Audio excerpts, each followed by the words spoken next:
នៅឆ្នាំ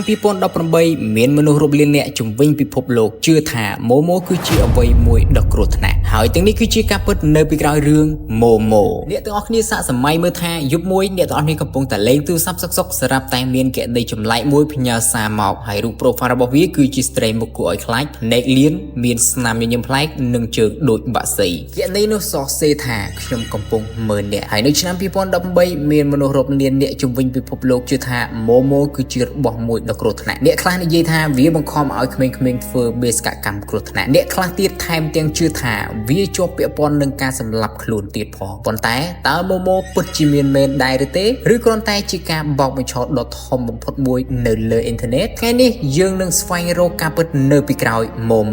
ម៉ូចាប់ផ្ដើមពីពេលណាមនុស្សជាច្រើនគិតថាម៉ូម៉ូគឺជាអារក្សឬជាមនុស្សពិតប៉ុន្តែការពិតគឺម៉ូម៉ូមិនមែនជាមនុស្សទេវាគ្រាន់តែជារូបចម្លាក់មួយប៉ុណ្ណោះរូបចម្លាក់នេះមានឈ្មោះដើមថា Mandabird ដែលត្រូវបានបង្កើតឡើងនៅឆ្នាំ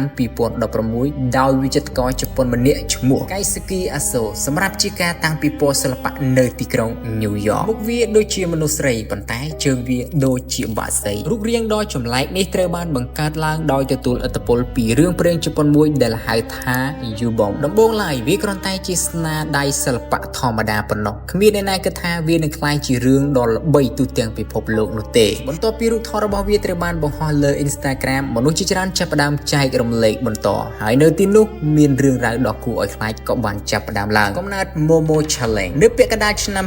2018រឿងចម្លែកមួយបានលេចឡើងនៅលើ WhatsApp និង Facebook មានមនុស្សអះអាងថាបើសិនជាមានគណនីមួយណាចម្លែកអាចមកអ្នកតាក់ទងជាមួយនឹង Momo បន្ទាប់មក Momo នឹងផ្ញើសារមកគម្រាមកំហែងនាងអាចនឹងដឹងពីព័ត៌មានផ្ទាល់ខ្លួនរបស់អ្នកនាងអាចផ្ញើរូបភាពគួរឲ្យភ័យខ្លាចហើយនាងនឹងបញ្ជាឲ្យអ្នកធ្វើបេសកកម្មផ្សេងរឿងនេះត្រូវបានគេហៅថា Momo Challenge ពាក្យចចាមរាមកាន់តែរីករាលដាលសាលារៀនជាច្រើនចេញសេចក្តីប្រកាសឪពុកម្ដាយជាច្រើនក៏ភ័យខ្លាចប៉ូលីសនៅប្រទេសខ្លះក៏ចេញសារព្រមានដែរអ៊ីនធឺណិតទាំងមូលហាក់ដូចជាកំពុងនិយាយពី Momo ប៉ុន្តែមានបញ្ហាមួយគ្មាននរណាម្នាក់អាចបង្ហាញភស្តុតាងច្បាស់លាស់ថា Momo Challenge ពិតជាមានទេតើមានជនរងគ្រោះពិតមែនទេនៅពេលដែលមានការភ័យខ្លាចកើតឡើងប្រព័ន្ធផ្សព្វផ្សាយជាច្រើនបានរាយការណ៍ថា Momo បានជំរុញឲ្យក្មេងៗធ្វើអត្តឃាតប៉ុន្តែបន្ទាប់ពីមានការស៊ើបអង្កេតអាជ្ញាធរនិងអ្នកជំនាញជាច្រើនមិនអាចរកភស្តុតាងឬមុំណាមួយបញ្ជាក់ថា Momo Challenge ជាមូលហេតុនៃករណីទាំងនោះបានទេអ្នកស្រាវជ្រាវជាច្រើនបានសន្និដ្ឋានថា